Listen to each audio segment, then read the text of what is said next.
자, 여러분 교재 208페이지 도시개발법으로 진도를 오시면 되고요. 자, 208페이지를 펼쳐놓고 앞을 보시면 됩니다.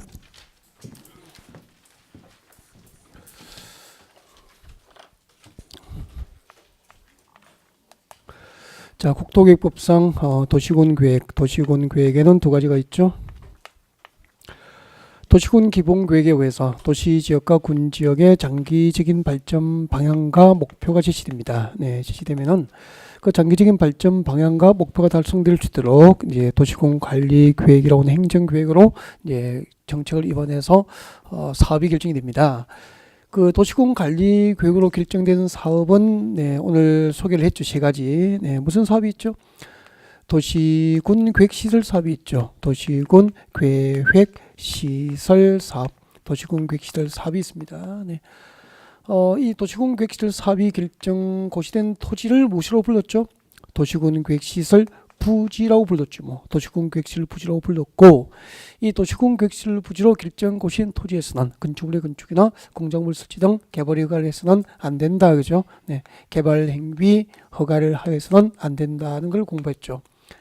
그 다음에 개발 허가를 할 수 없음이 원칙이지만 2년 동안 공사가 미집행되고 2년 내에 사업이 미집행되고 단계별 집행계획 수립이 없으면은 이건 1달에 배워요. 건축법상 임시 가설 건축물의 건축 등이 허가될 수 있다고 배웠고요. 그 다음에 이제 10년입니다. 10년 내에 사업이 미집행됩니다. 10년 동안 사업이 미집행되고 지목이 무엇이 됩니까? 대지인 토지 소유자는 관할 시청군청을 대상으로 매수 청구를 할 수 있습니다. 라고 배웠고요. 그리고 이제 20년이 있었죠. 도시군 계획시설 사업을 결정고시에 넣고 20년 동안 공사가 미집행되면은 20년 내에 미집행되면은 그 20년이 되는 날의 다음 날 그 도시군 계획시설 사업을 결정고시의 효력은 법적으로 그대로입니까? 실효됩니까? 실효되어서 도시군 계획시설 부지에서 풀립니다. 여기까지 이제 공부한 거죠. 그 다음에 도시군 관리구로 결정되는 사업 세 가지가 있습니다. 하나는 도시군 계획시설 사업이고 또 하나가 무엇이었죠? 도시개발 사업이죠. 신도시를 개발하는 도시개발 사업가. 그리고 재개발, 재건축 등 정비 사업이죠. 정비 사업. 이 세 가지. 도시군 계획시설 사업가, 도시군 계획시설 사업가 1개, 도시개발 사업 2개, 정비 사업 3개. 이 세 가지는 도시군 관리 계획이라는 행정계획으로 정책을 입안해서 사업이 결정됩니다. 그리고 도시군 관리 계획은 어디에 해당되죠? 도시군 계획에 해당되기 때문에 이 세 가지 사업을 국토계획법상 도시계획과 군계획으로 결정된 사업이라고 해서 도시군 계획 사업이라고 부르는 거예요. 국토계획법상 도시군 계획 사업이라 하면 세 가지가 있죠. 도시군 계획시설 사업과 도시개발 사업과 정비 사업이 있다는 거예요. 근데 세 가지 사업의 공통점은 도시군 관리 계획으로 정책을 입안해서 사업을 결정하지만 그 도시군 계획시설 사업, 이 도시군 계획시설 사업의 방법 절차, 도시군 계획시설 사업의 방법과 절차, 사업 시행자 등 세부적인 절차는 이 법 국토계획법에서 직접 규정합니다. 이 법 국토계획법에서 직접 규정하고 있어요. 국토계획법에서 직접 규정하고 있는데 도시개발 사업이 있죠. 도시개발 사업의 결정은 국토계획법상 도시군 관리 결정은 해요. 하는데 도시개발 사업을 누가 할 수 있는지 사업 시행자, 그리고 도시개발 사업을 수용 방식으로 할지 환지 방식으로 할지 도시개발 사업의 방법 같은 거, 이런 것을 국토계획법으로 규정하는 법이 너무 방대지니까 따로 법률을 만들어서 정합니다. 그것이 지금부터 우리가 공부하게 될 도시개발법이 되는 거죠. 도시개발법. 도시개발법은 국토계획법상 도시군 계획 사업 중 도시개발 사업에 관한 구체적인 제도를 규정하고 있는 법으로 이해하시면 되는 거예요. 그러니까 국토계획법이 기본법이고 그 국토계획법상 도시군 계획 사업 중 도시개발 사업에 관한 구체적인 제도를 규정하기 위해서 국토계획법의 하위 법률로서 도시개발법이 만들어지게 된 거죠. 그 다음에 재개발 사업과 재건축 사업 등 정비 사업도 도시군 관리 계획으로 정책을 입안해서 사업은 결정하는데 그 정비 사업의 방법과 절차, 정비 사업 시행자. 예를 들면 여러분 아파트 재건축할 때는 조합을 만들어서 하도록 합니다. 그래서 사업 시행자는 조합이 됨이 원칙이에요. 누가 조합이 될 수 있는지 그걸 법으로 정해둬야 될 거 아니에요. 조합이 되어야 재건축 아파트 입주권을 받을 수 있으니까 그 입주권 받고 받지 않고의 수억이 오가잖아요. 그 전부 법률로 규정하는 거야. 이런 것을 국토계획법으로 전부 규정하면 또 법이 너무 방대해지잖아. 해서 정비 사업에 관한 구체적인 제도를 규정하기 위해서 또 개별 법률을 만들어서 이게 도시개발법 다음에 우리가 공부하게 될 도시 및 주거 환경 도시 및 주거 환경 정비법 이렇게 얘기한다고. 그러면은 국토교육법상 도시공계획사업은 세 가지, 도시공계획시설사업과 도시개발사업과 정비사업인데 그 방법과 절차를 규정해 놓은 법은 똑같습니까? 다 다릅니까? 다 다른 거야. 도시공계획시설사업에 관한 법은 국토교육법이고 도시개발사업에 관한 법은 도시개발법이고 정비사업에 관한 법은 도시 및 주거환경 정비법이 되는 거죠. 그러니까 도시개발법을 공부하기 전에 최소한 어디서 나왔는지 알고 들어가야 되는 거다는 거죠.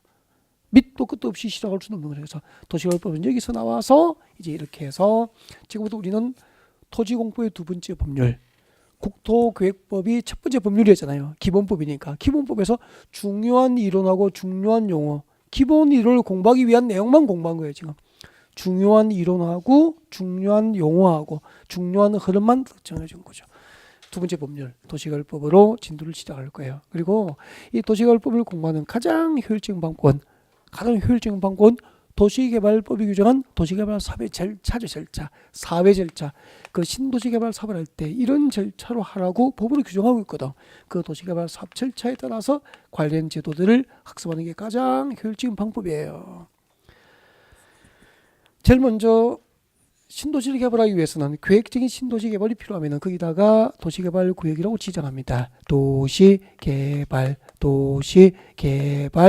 구역으로 지정하고 공식적으로 이를 알립니다. 도시개발구역 지정고시기로. 계획적인 신도시 개발이 필요한 적에 대해서 도시개발구역으로 지정하여 비밀입니까? 고시합니까? 고시합니다. 하면서 동시에 이제 도시개발 사업의 계획, 도시개발 사업의 계획을 수립해서 고시해야 돼요. 그 도시개발 사업의 계획을 약칭해서 개발 계획이라고 그래요. 개발 계획. 그러면 지정권자가 도시개발구역 지정을 하려면 동시에 이제 개발 계획을 수립해서 고시하도록 규정되어 있다고 법에. 제가 지금 그리고 있는 그림이 여러분 교재 208페이지 보십시오. 208페이지 왼쪽 제일 위에 보니까 도시개발 사업의 절차라고 되어 있습니까? 절차라고 그림을 그려뒀죠. 그래서 그 그림을 가만히 보시면서 수업을 들으시면 돼요. 거기 교재에 제가 그려둔 것보다 그림을 잘 그릴 자신은 없죠. 그럼 교재 보면 되잖아. 그래서 교재를 많이 활용하고, 그러니까 쓰는 것은 안 해야 됩니까? 최소화하면 됩니까? 최소한의 메모만 하고 교재를 활용해서 편안하게 들으라는 거죠. 그게 책 썼지 뭐. 쓸데없이 다 따라 쓰고 할 필요 없다 이 말이야. 알겠죠? 네. 자, 그러니까 계획적인 신도시 개발이 필요하면 도시개발구역 지정 고시하고 하면서 동시에 개발 계획을 수립해서 고시하게 돼요. 그리고 이제 세 번째 도시개발 사업 시행자, 사업 시행자를 결정한다고. 도시개발 사업 시행자 결정하고 시행자 결정되면은 교재 보세요. 시행자 결정되니까 그 다음에 이제 뭐냐면은 이렇게 사업 시행자 딱 결정이 됐잖아. 결정되면은 그 사업 시행자가 사업 시행자로 결정된 자가 도시개발 사업을 실시하기 위해서 세부적인 사업 계획, 실행 계획을 준비합니다. 이것을 실시 계획이라고 그래요. 여러분, 도시개발 사업 시행자로 결정된 자가 사업을 실행하기 위해서 작성하는 세부적인 사업 계획을 뭐라고 하죠? 실시 계획이라고 그래요. 실시 계획을 작성해서 시행자가 이제 이렇게 도시개발 사업을 하겠다고 실행 계획을 만들어서 이 작성된 실시 계획대로 사업을 해도 좋은지 인가권자로부터 인가를 받고 인가권자는 그래 당신이 작성한 실시계획대로 사업을 해도 좋다라고 실시계획 인가 사실을 고시합니다. 그때 실시계획 인가 고시했으면 이제 인가 고시된 실시계획에 의해서 본격적으로 공사 시행에 들어가는데 여기서 나누어져요. 도시개발 사업은 수용 방식으로 할 수도 있고 수용 방식으로 신도시를 개발할 수도 있고 환지 방식으로 신도시 개발 사업이 이루어질 수 있는데 11월 11월 입문 과정에서 여러분에게 꼭 설명드리고 싶은 게 환지 방식이에요. 환지 방식. 이 부분은 아주 전문적인 영역이기 때문에 많은 관련 용어들에 대한 익숙함이 있어야 기본 이론을 들을 수 있거든요. 그래서 환지 방식을 중점으로 강의를 할 계획이고 수용 방식도 등단해서 할 계획이에요. 그래서 아무튼 신도시를 개발할 때는 수용 방식으로 할 수도 있고 환지 방식으로 할 수 있는데 주로 환지 방식에 많은 중심을 둬서 아마 다음 주에 강의를 할 거고요. 오늘은 수용 방식을 잠깐 소개를 하는 방법으로 가지 않을까 그렇게 생각이 드네요. 이 앞에까지는 뭐 아직까지 들어갈 이유는 별로 없는데 일단 도시개발 사업이 무엇인지 아셔야 될 거 아니에요. 그래서 도시개발 사업이 무엇인지를 법으로 정확하게 정의를 해서 알기가 쉽지 않은 거예요. 우리 시험 나왔거든요. 그래서 도시개발 사업이 무엇인지를 여러분에게 이야기하는 것으로 도시개발법 시작을 할까 합니다. 여러분 교재는 아까 몇 페이지라고 그랬죠? 209페이지입니다. 209페이지 보면은 물론 이제 208페이지 먼저 보십시오. 208페이지 용어에 보니까 제1절 용어 정의 208페이지에 용어 정의에 보면은 나와 있죠. 네, 도시개발 사업이 무엇인지 나와 있는데 그것을 읽어보고 도시개발 사업이 무엇인지 아는 게 아니거든. 그래서 그건 법대로 그냥 적어둔 거예요. 그래서 그것을 봐서는 도시개발 사업이 무엇인지 실제적으로 알기는 힘든 거예요. 그래서 책을 안 보는 게 좋아요. 안 보는 게 좋고 일단 교재는 그대로 페이지를 둔 상태에서 지금부터 고개를 들고 설명을 듣는 게 좋아요. 네. 그래서 도시개발 사업이 무엇일까요? 정의를 좀 하겠습니다. 도시개발 사업이 무엇일까? 이거 이번에 시험 나왔죠. 도시개발 사업이라 하면 정의. 도시개발 사업이 무엇일까?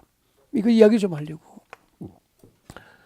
여러분 서울은 신도시 개발이 끝난 도시입니까? 끊임없이 아니잖아. 새로운 주택단지가 조성되고 있고 첨단 사업단지, 유통단지, 관광단지 등이 조성되고 있잖아. 그죠? 아직도 서울은 개발 중인 도시잖아. 그럼 무엇이 도시개발 사업일까라는 이야기죠.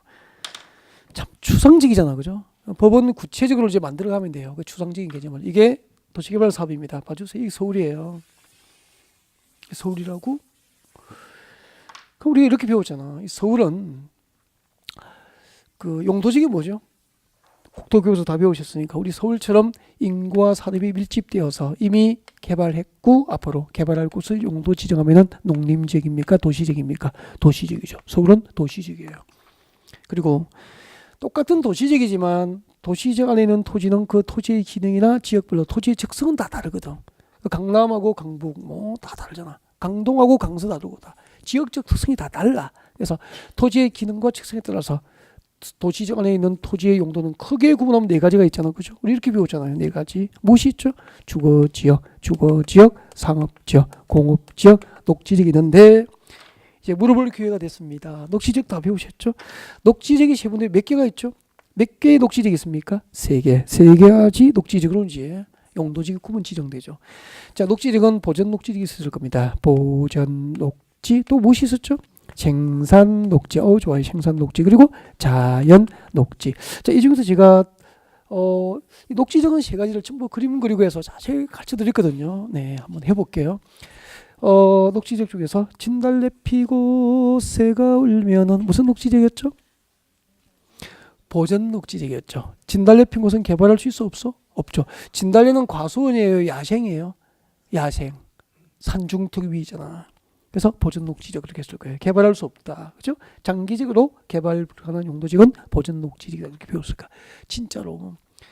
보전 녹지로 묶여 있는 땅은 도시개발법상 도시개발 사업도 불가능해요. 그러니까 공적 개발도 허용되지 않는 땅이라니까.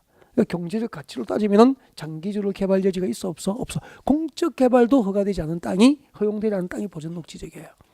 그러면 당연히 보전 녹지적인 토지 소유자의 사적 개발은 당연히 허가될까 안 될까? 안 되는 거죠. 그러니까 서울시 도시계획에 부합되지 않는 한 영원히 개발할 수 없는 땅으로 보시면 돼요. 그다음에 이렇게 했죠. 저 푸른 초원 위에 그림 같은 집을 짓고 무슨 녹지적이었죠? 자연 녹지죠. 저 푸른 초원은 녹지적이고 그림 같은 집을 지었으니까 건축이 가능하잖아. 건축은 곧 이꼴 오늘 개발이라고 배웠잖아. 그래서 녹지적 시 중에서 제한적이지만 유일하게 개발 가능한 녹지가 무슨 녹지였습니까? 자연 녹지를 배웠다고. 여기는 이제 농업적 생산이죠. 생산할 때 농업적 생산을 위해서 개발이 유보되어 있다고. 매화꽃 피고 산수유 피고 그렇게 웃었잖아. 그죠? 매화꽃이나 산수유에 있으면 가수원이잖아. 전답 가수원. 농지가 있는 곳은 농업적 생산을 위해서 개발이 유보되어 있죠. 그렇게 배웠다고. 자, 그러면 한번 보십시오. 무엇이 도시개발이냐 하면은 서울시 도시지역 공업지역에서 그러니까 서울시 공업지역, 인천시 공업지역 다 마찬가지라고. 도시지역 안에 공업지역으로 용도지역이 지정된 지역은 주택단지를 조성합니까? 주로 산업단지입니까? 첨단 산업단지를 조성하는 방법으로 개발이 이루어지겠죠. 그래서 공업지역에서는 최소 공업단지를 조성할 때 그 면적 규모가 3만 제곱미터 이상이 되면은 이 도시 서울의 도시개발 사업을 개발하는 거죠. 그러니까 공업지역에서는 첨단 산업단지 조성할 때 그리고 시가지를 채로 조성할 때 최소 면적이 얼마죠? 3만 제곱 이상이어야 법으로 말하는 도시개발 사업으로 개발이 가능한 거예요. 바꾸기 가면은 공업지역에서는 3만 제도 미만인 도시개발법상 도시개발구역 지정은 있어 없어? 없다는 거죠. 법적으로 불가능한 거예요. 공업지역은 새로운 산업단지를 조성할 때 최소 그 단지 규모가 그리고 시가지를 새로 조성할 때 새로 조성되는 시가지 규모가 3만 제도 이상이 되어야 도시개발법상 도시개발 사업으로 개발이 이루어지는 거예요. 얼마나 쉬운 게 이번에 시험 나오냐면은 나머지 용도지역은 전부 10,000제곱미터 이상이면 돼. 주거지역도 10,000제곱미터 이상이면 돼요. 그럼 여러분 아파트 지을 때 그 아파트 단지를 조성할 때 택지가 조성됐을 거 아니에요? 그때 조성 규모가 새로 조성된 규모가 10,000제곱미터 이상이었다면은 그 아파트 단지를 조성하기 위한 택지 개발 사업은 도시개발법상 도시개발 사업으로 공적 방법으로 개발된 거예요. 10,000제곱미터 이상의 아파트 단지가 조성된 곳은 도시개발법상 도시개발 사업으로 개발이 됐다 이 말이에요. 아, 주거지에서 10,000제곱미터 이상의 주택단지, 공업지역은 30,000제곱미터 이상의 첨단 산업단지가 조성돼야 도시개발이 된다는 거죠. 공업지역 빼고 전부 많이에요. 그러니까 상업지역에서 유통단지, 업무지구도 전부 얼마죠? 10,000제곱미터 이상, 10,000제곱미터 이상이면 도시개발법상 개발소로 개발됩니다. 녹지지역에서도 주택단지나 관광단지 등을 조성할 때 전부 면적은 얼마죠? 10,000제곱미터 이상이죠. 10,000제곱미터. 이게 시험 문제 나오잖아 올해. 도시개발법도 1번 문제가 또 이 문제였다고요. 그러니까 국토개혁법과 도시개발법, 정비법까지는 작년보다 약간 한두 문제를 더 맞출 수 있게 쉽게 나왔어요. 건축법과 주택법이 어려웠죠. 작년보다 3문제 정도 어려웠어요. 비교. 그러니까 전체적으로 보면은 한두 문제 정도가 작년보다 난이도 어려웠다 보면 되는 거야. 한 문제 난이도가 높은데 전국적으로 합격자 여부가 4,5천명이 걸려 있거든요. 그러니까 시험 그 커트라인 점수에 가면 4,5천명이 몰려 있는 거야. 작년보다 두 문제 어려우면은 10,000명이 줄어든다고 예를 들면 합격자 그렇게 되는 거예요. 그러니까 두 문제는 어려우니까 작년보다 합격자 수가 한 10,000명 정도 줄어든 거라고. 그러니까 공법 두 문제 가지고 숫자를 조절해 버린 거죠. 다 어렵습니까? 작년과 비교해서 두 문제가 어려운 겁니까? 두 문제 정도 어려운 수준으로 보면 평균적으로 따지면 그렇다고. 그러니까 그 한 문제라는 장벽이 얼마나 높은 거예요, 맞죠? 네. 특히 2차 마시는 분들 혹시 2차가 한 문제 차로 떨어졌다가 한 문제가 만리장성보다 높은 벽이라고 생각하시고 준비하셔야 돼요. 한 문제니까 이만큼만 더 하면 될 것 같죠? 아니라니까. 그래서 일찍 잘 나오신 거라고. 그 다음에 이제 나가자고. 나가면은 도시적입니까? 도시적 외지역입니까? 도시적 외. 밖으로 나왔잖아. 도시적 밖에서는 얼마죠? 30만. 도시적 밖에서는 최소 주택단지, 산업단지, 유통단지, 관광단지 등 각종 단지를 새로 조성하거나 시가지를 새로 조성할 때 그 면적 규모가 30만 제곱미터 이상이어야 도시개발법상 도시개발 사업으로 개발이 가능한 거예요. 이게 다예요. 여기서 한 문제 나온 거죠. 용도지역별 도시개발구역 지정 규모가 다른 것은 공업지역, 도시지역에서는 뭐만 다르죠? 공업지역만 3만 제곱미터 이상, 나머지 용도지역은 전부 10,000 제곱미터 이상의 각종 단지잖아. 주택단지, 유통단지, 산업단지, 관광단지 이런 각종 단지를 새로 조성하거나 시가지를 새로 조성할 때 이렇게 용도지역별 일정한 면적 규모 이상이 되면은 도시개발법상 도시개발 사업으로 개발할 수 있고, 이렇게 도시개발 사업이 계획적으로 필요하면은 제일 먼저 거기다가 도시개발구역으로 지정하여 고시하는 것으로 사업 절차가 시작이 되는 거예요. 물론 도시개발구역 지정을 고시하면서 동시에 신도시를 개발하기 위한 해당 지역을 개발하기 위한 개발 계획을 동시에 고시하도록 하는 거예요. 그래서 나란히 적어두는 거죠. 순서가 같으니까. 도시개발구역 지정권자가 도시개발구역 지정하려면 동시에 개발구역 수립해서 고시해야 한다. 그렇게 되는 거죠. 이게 도시개발법상 도시개발 사업이라고. 공업지역은 얼마? 10,000 제곱미터 이상. 나머지 도시지역은 공업지역은 30,000 제곱미터 이상. 나머지 용도지역은 10,000 제곱미터 이상. 도시지역 밖은 30만 제곱미터 이상 규모로 각종 단지를 조성하거나, 그리고 시가지가 새로 조성되면 무슨 사업이죠? 도시개발 사업이라고 할 수 있는 거죠. 그래서 자, 이제 설명 듣고 208페이지 오십시오. 208페이지 오셔가지고 용어 정의 제일 위에 도시개발 사업을 같이 한번 읽어볼게요. 자, 도시개발법에 따라서 지정고시된 도시개발구역에서 나오잖아.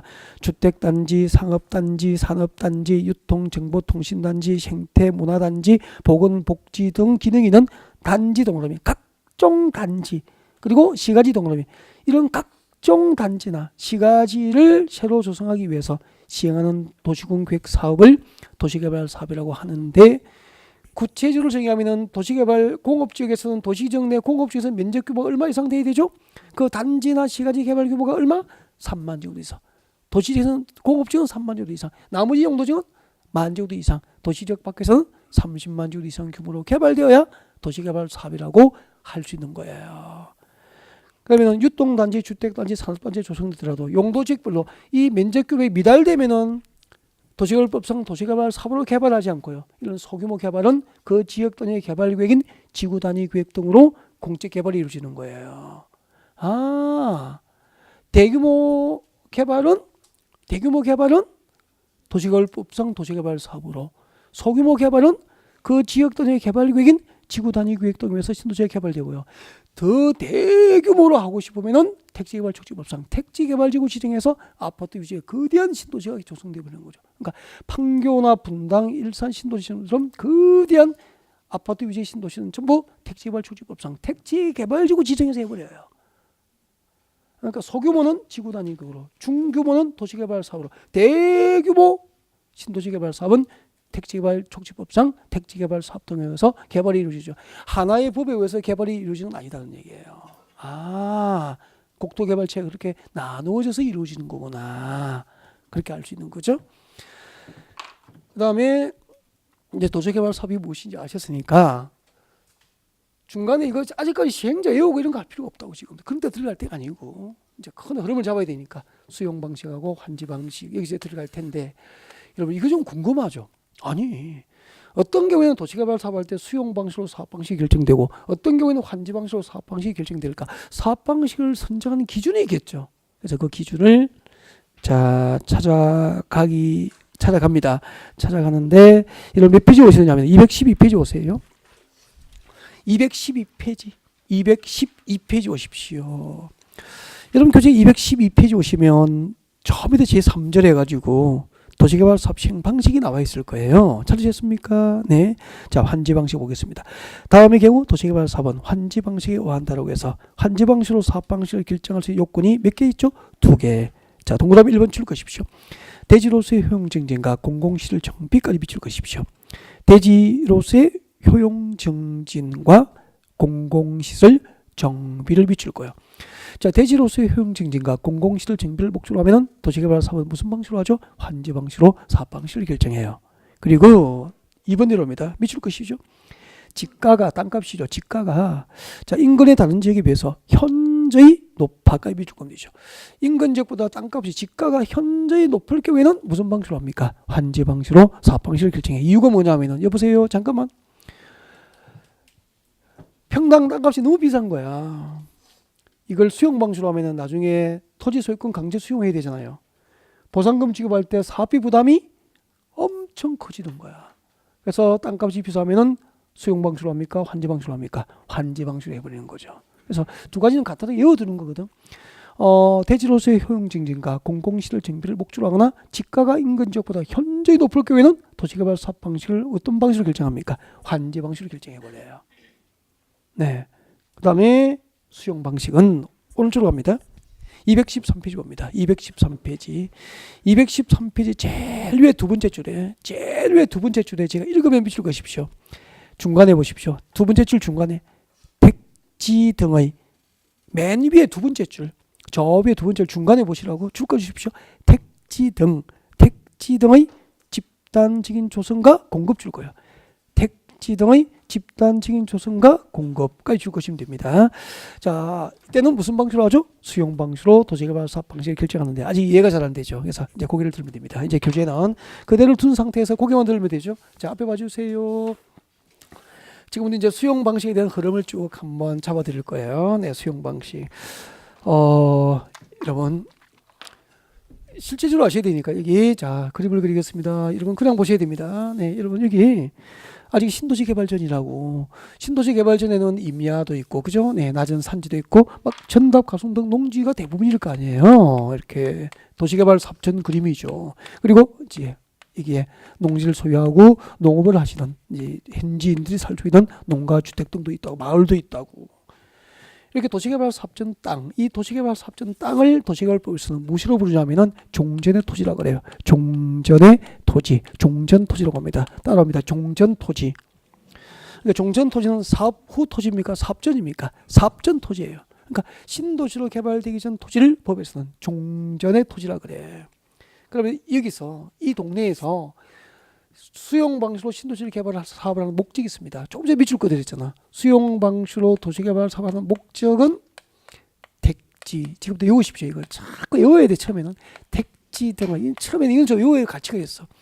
택지 등의 집단적인 조성과 공급이에요. 이게 목적이에요. 택지 등을 집단적으로 조성해서 공급할 것을 목적으로 하면은 도시개발 사업은 수용 방식으로 하더라는 거죠. 그러면은 물어볼게요. 택지 등의 집단적인 조성 공급을 목적으로 할 때는 수용 방식으로 신도시를 개발합니다라고 했는데, 택지는 그냥 상식으로 공장 용지입니까? 주택 용지입니까? 주택 용지를 택지라고 하잖아. 그럼 신도시에서 건설한 주택은 대부분 아파트 위주로 주택을 건설합니까? 단독주택입니까? 아파트잖아. 그래서 우리 서울에서 수도권에서 아파트 위주로 대규모 주택을 공급하기 위해서 택지 등을 집단적으로 조성해서 공급되는 지역은 대부분 수용 방식으로 신도시 개발이 이루어지는 거예요. 그래서 이렇게 보면 되잖아. 아파트 건설에 필요한 택지 등을 집단적으로 조성해서 공급할 것을 목적으로 하면은 수용 방식으로 한다는 거예요. 그러면 한번 생각해 보십시오. 이 동네에 전답 가속 농지도 있고 주택도 있잖아. 그럼 수용 방식으로 한다는 것은 택지 조성을 위해서 필요한 이 동네의 농지나 임야 소유권, 건축물 소유권은 그대로 둡니까? 수용합니까? 수용하는 거죠. 수용하고 시가보다 못한 보상금 지급하고 원주민을 몰아내는 방식이 수용 방식이에요. 수용 방식은 현지 투자하신 분이나 그 원주민의 입장에서는 좋은 방식입니까? 나쁜 방식입니까? 나쁜 방식이죠. 시가보다 못한 재산을 감정 가격으로 평가한 가격으로 보상을 받고요. 그리고 삶의 틀을 완전 잊어버린 상태에서 원주민을 몰아내는 방식이 수용 방식이에요. 수용 방식. 반발이 심하거든요. 그래서 이제 그분들을 일부 달래려면 현지인에게 평당 5만원짜리 농지를 수용하지 않는 대신에 일부 나중에 조성된 택지나 사업용지 개발하고 나면 평당 5만원짜리 농지가 평당 500만원짜리 택지로 개발되잖아. 개발된 택지를 일부 돌려줘야 되는 거야. 그러면 그게 환지 방식이거든. 그래서 원주민을 달래거나 투자자의 반발이 심할 때는 일부 환지를 돌려줘요. 일부 수용 방식을 안 한다 이 말이야. 그래서 대부분 수용 방식으로 하면서 원주민을 위해서 일부 환지를 주는 방식으로 하거든. 두 가지 방식이 펄스 돼 있으니까 수용 방식과 환지 방식이 펄스 돼 있기 때문에 혼용 방식으로 하는 거예요. 그래서 법적으로 도시개발 사업은 몇 가지 방식이 있죠? 세 가지. 수용 방식과 환지 방식과 두 가지 방식이 동시에 적용되는 혼용 방식이 있는 거. 대체 보면은 혼용 방식을 만든 목적이 뭐죠? 원주민 달래기예요. 결사 반대를 받겠다는 거죠. 그분들을 달래기 위해서 이제 일부 환지를 주는 거죠. 환지를 받으면은 다음 주에 이제 환지 방식을 배우면 얼마나 이익이 큰지 알 수 있게 되죠. 그래서 이제 그렇게 이루어지는 거구나. 그렇게 생각하시면 되고. 자, 그다음 이제 수용 방식 일단은 그럼 한번 보십시오. 이 동네에서 택지 조성에 필요한 땅과 농지, 임야, 건축은 강제 수용해야 되잖아. 그래서 수용 방식의 도시개발 사업 절차는 순서가 제일 먼저 택지 등 조성에 필요한 토지 등의 수용 절차가 제일 먼저 들어가는 거예요.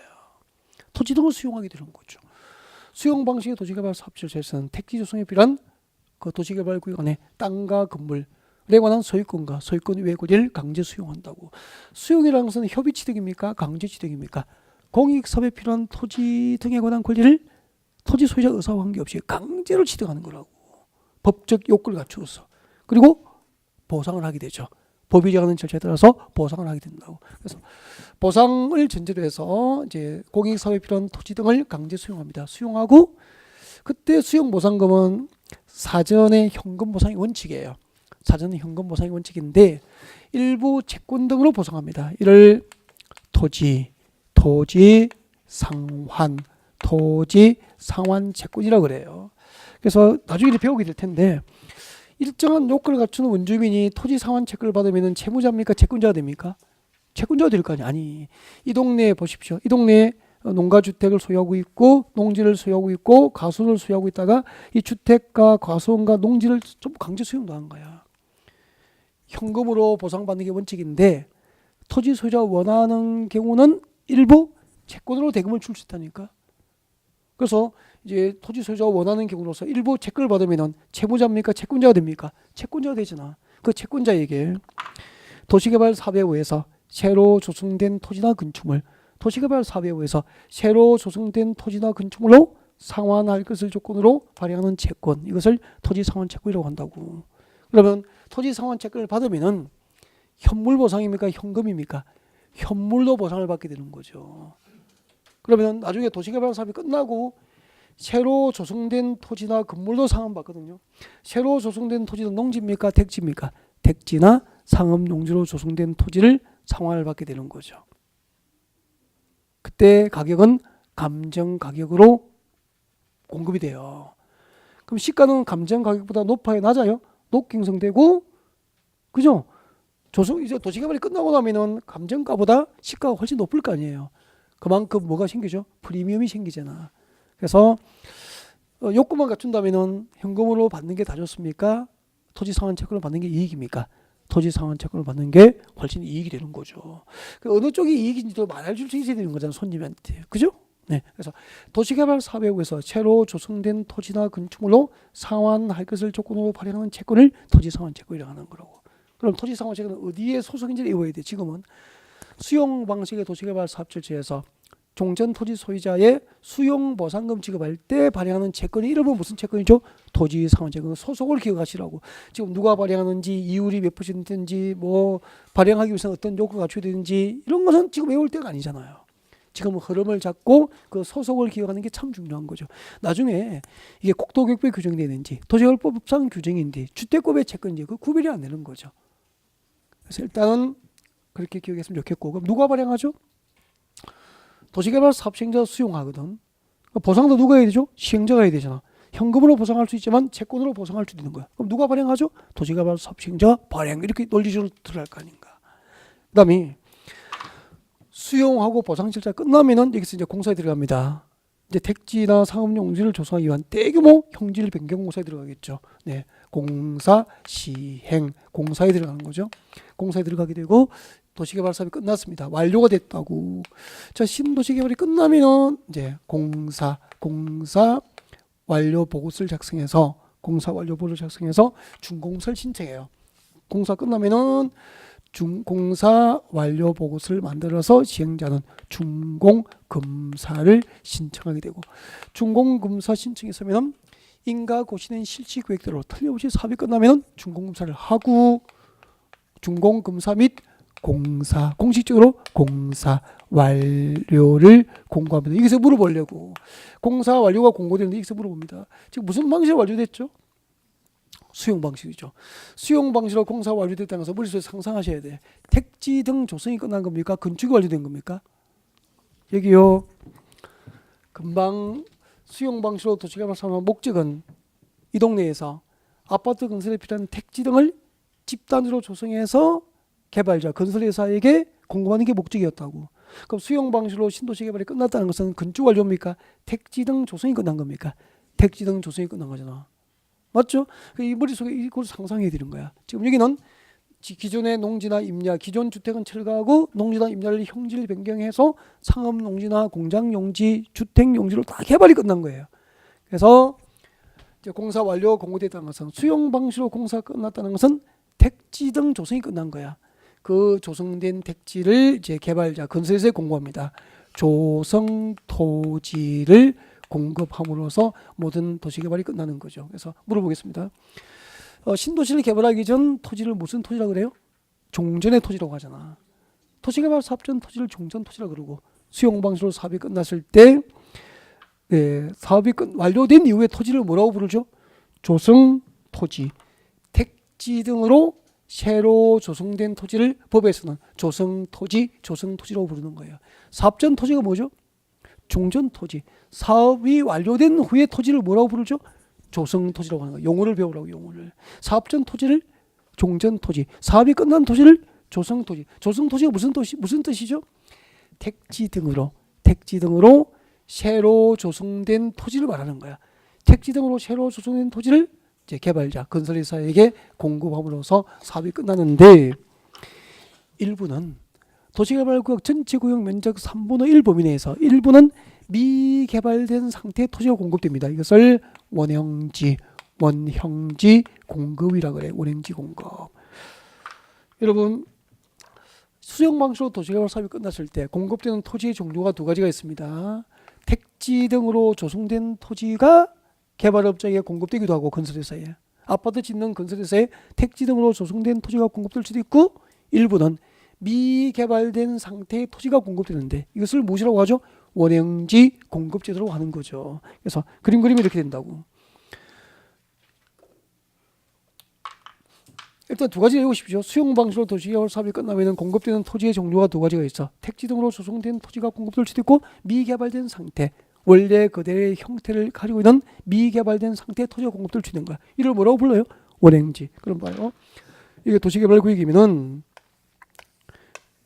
전체 구역 면적의 3분의 1입니다. 3분의 1 범위 내에서, 그러니까 미개발된 상태로 토지가 공급돼, 이것을 원행지 공급이라고 그래요. 전체 구역 면적 얼마 이내에서 가능하죠? 3분의 1 이내에서 원행지 공급이 가능해요. 그리고 그럼 자동으로 전체 구역 면적의 3분의 2 이상, 3분의 2 이상은 원행지입니까? 택지 등으로 조성된 토지입니까? 택지 등으로 조성된 토지로 공급이 이루어지는 거죠. 수용 방식으로 도시개발 사업이 끝났을 때 공급되는 토지의 종류는 두 가지입니다. 원행지로 공급될 수도 있고, 택지 등으로 조성된 토지로 공급될 수도 있고, 그렇게 되는 거죠. 그때 이 조성된 토지와 원행지를 공급받거나 사용할 자로부터 도시개발 사업 시행자가 그 대금 전부나 일부를 미리 받을 수도 있다고. 이것을 선수금이라 그래요. 선수금. 선수금은 돈을 나중에 받는 겁니까? 미리 받는 겁니까? 미리.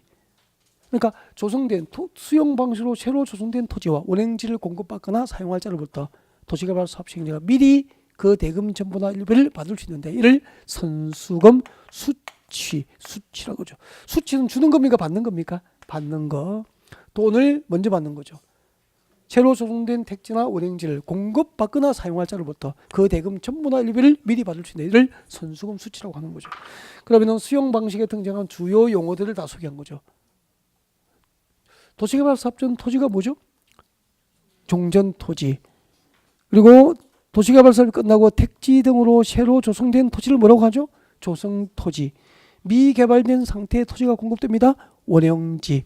그 조성 토지와 원행지를 공급받거나 사용할 자로부터 그 대금 전부나 일부를 미리 받을 수 있다고. 무엇으로 가죠? 선수금, 수치금. 시험 칠 때 여기서 들어간다고. 이제 이렇게 수용 방식으로 택지 등이 조성되면 이 조성된 토지를 개발업자, 건설회사에 공급할 때, 아니면 일반 시민에게 공급할 때 어떤 방법으로 공급하게 될까? 공급 방법 알고 있어야 컨설팅이 될 거 아니에요.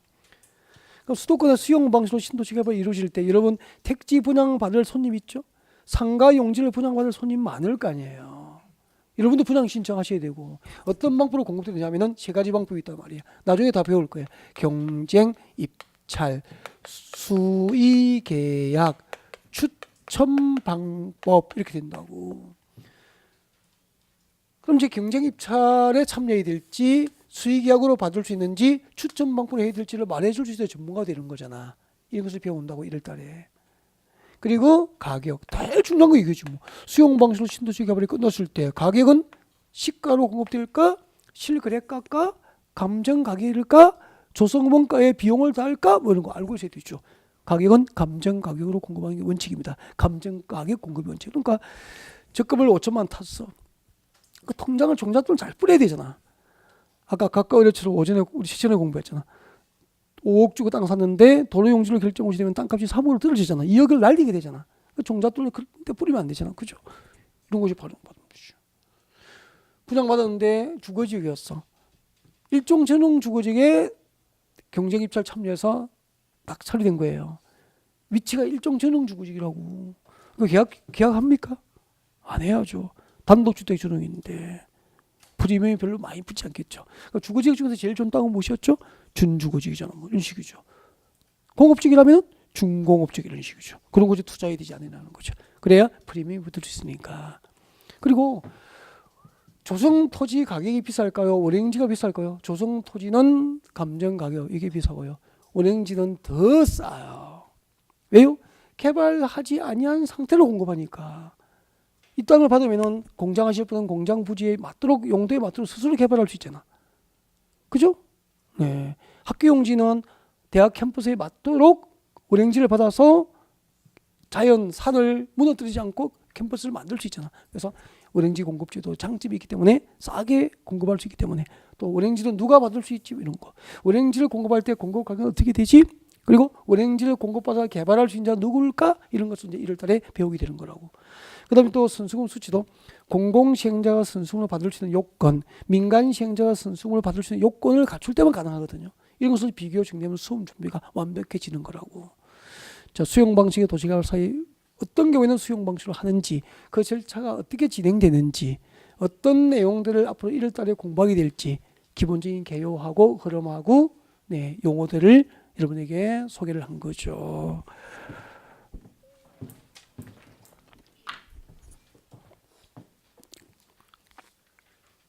다음 주에 오시면은 도시개발법의 하이라이트가 뭐라고 그랬죠? 네, 도시개발법의 하이라이트는 216페이지 제5절 환지 방식이에요. 그래서 환지 방식이 도시개발법 이외에 한 70% 절반 이상이에요. 절반 이상. 50% 이상이라고 보시면 돼요. 그래서 도시개발법은 환지 방식만 완벽하게 이해를 하고 잡고 들어간다면 나머지는 쉬워요. 환지 방식이 재미있고 전문 지식이고 네, 그렇죠. 그래서 다음 주에는 환지 방식으로 한 2시간 정도 많은 시간을 할애해서 환지 방식을 완벽하게 좀 학습하는 방법으로 11월, 12월은 그렇게 진행을 할 계획이에요.